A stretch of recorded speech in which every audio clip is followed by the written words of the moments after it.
আসসালামু আলাইকুম, সবাই কেমন আছেন? আশা করি ভালো আছেন। আমিও ভালো আছি। সকালবেলা সবারই নাস্তা টাস্তা খাওয়া হয়ে গেছে। আমি এখানে বসছি বাসি থালাবাটিগুলো ধোয়ার জন্য। রাতের কিছু ভাত তরকারি ছিল, সেগুলো আমি গরম করে বাটিতে বেড়ে নিয়ে সব কড়াই পাতিল খালি করে নিয়ে নিছে এখানে ধোয়ার জন্য। আমাদের উপরের সিংয়ের যে কল, ওইটা এখনো ঠিক করা হয়নি, এই জন্য নিচে বসেই থালাবাটিগুলো ধুচ্ছিলাম। নিচে বসে থালাবাটিগুলো ধুইতে আমার একদম বিরক্ত লাগতেছিল, কিন্তু কিছুই করার নেই। কলটা যেহেতু এখনো ঠিক করা হয়নি, এখানেই ধুতে হবে। আর আমরা নর্মালি নিচে বসে থালাবাটি ধুই না, এখানে মাছ টাছ আনলে ওইগুলোই ধোয়া ঠোয়া হয়। আর যদি বাসায় মেহমান আসে, বড় কোনো হাঁড়ি পাতিলে রান্না বাড়া হয়, সেগুলোই হচ্ছে নিচে বসে ধোয়া হয়। আর নিচের কলের এইখানে অনেকটা বেসিং ভাঙা, আমরা তো এই বাসাটা চেঞ্জ করব, এই জন্য হচ্ছে ঠিক করা হইতেছে না। উপরের কলটা যে মিস্ত্রি ঠিক করবে, সেই ঈদের ছুটিতে গ্রামে যায়নি, তো ঈদের পরেই হচ্ছে গ্রামে গেছে, এখন পর্যন্ত আসেনি, এই জন্য কলটা ঠিক করতে পারতেছি না। যতদিন পর্যন্ত ঠিকঠাক না করা হবে, ততদিন পর্যন্ত নিচে বসে বসে কাজ করতে হবে, যতই বিরক্ত লাগুক না কেন।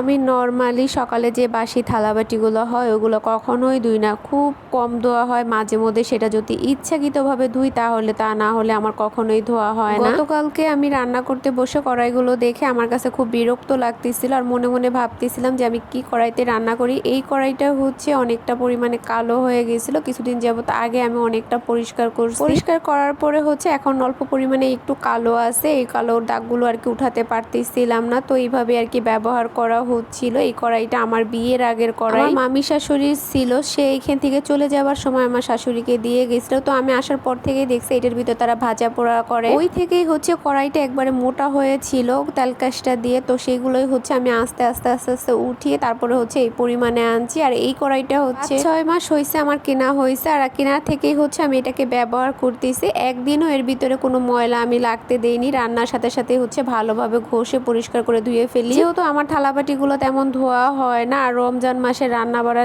ঝামেলায় আর কি কড়াইগুলো একদম বেশি নোংরা হয়ে গিয়েছিল, এই জন্যই হচ্ছে আজকে একটু ভালোভাবে পরিষ্কার করে নিলাম। সবগুলো থালাবাটি হচ্ছে আমি ধুয়ে নিলাম, এরপর হচ্ছে আমি রুমে চলে আসছি। আজকে বিছানার চাদরটা উঠিয়ে ফেলবো, যেহেতু সেই ঈদের দিন বিছাইছি, ঈদ তো চলে গেল, 10-12 দিন হয়ে গেছে, এখন পর্যন্ত আমার এই চাদরগুলো উঠানো হয়নি। উঠাবো করে ভাবতেছি, সেমি করে উঠানো হয় না। আর আপনাদের ভাইয়া তো দোকানে যেতে যেতে 2টা-2:30 বাজাই ফেলে, ও ঘুম থেকে উঠতেও দেখা যায় 1টা-1:30 বেজে যায়, এই জন্য হচ্ছে আরো বেশি আমার চাদরটা পাল্টানো হয়নি। আজকে আর কিছু করার নাই, চাদরটা উঠাতেই হবে, এক তো ময়লা হয়ে গেছে, দ্বিতীয়ত আমার ছেলেটা শিশু করে দিছে। চাদরটা উঠিয়ে আমি তোষকটা ভালোভাবে ঝাড়ু দিয়ে পরিষ্কার করে নিচ্ছি। অতিরিক্ত ময়লা, কোথা থেকে যে এত ময়লা আসে আল্লাহ পাকি জানে। সবসময় তো বাসাটাকে একদম পরিষ্কার করে রাখি, তারপরও এত ধুলোবালি। আমাদের ফ্ল্যাটটা যেহেতু রাস্তার পাশে, কিন্তু আমার রুমটা একদম ভিতরে, আর আমি বেশিরভাগ সময় জানালাটা একটু লাগিয়ে রাখি, তারপরও কিভাবে যে এত ধুলো আসে আল্লাহ পাকি ভালো জানে। তো